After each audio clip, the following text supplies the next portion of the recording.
Hello guys, 11 তো আজকের আমি দুপুরবেলা রান্না করব কাঁকড়া দিয়ে ঝিঙের ঝোল আর পটল ভাজা আর ভেন্ডি ভাজা। তো আমি ভাতটা বসিয়ে দিয়েছিলাম আগে, ভাতটা হয়ে গিয়েছে।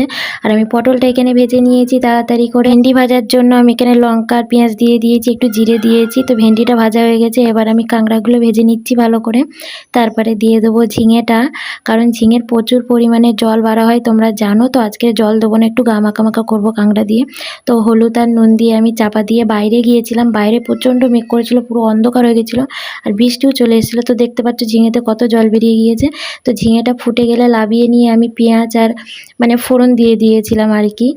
তো ঝিঙের তরকারি এদিকে হচ্ছিলো আর আমি ঘরে এসেছিলাম। আজকে বিছানা গুছানো হয়নি, আর বিছানা গুছানো না হলে আমার একদমই ভালো লাগে না।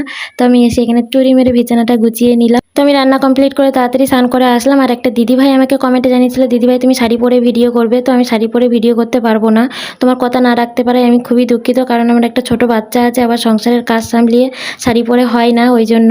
তো আমার ভিডিওটা ভালো লাগলে অবশ্যই কমেন্টে জানিও, আর পেজটাকে ফলো করে পাশে থেকো। Tata everyone.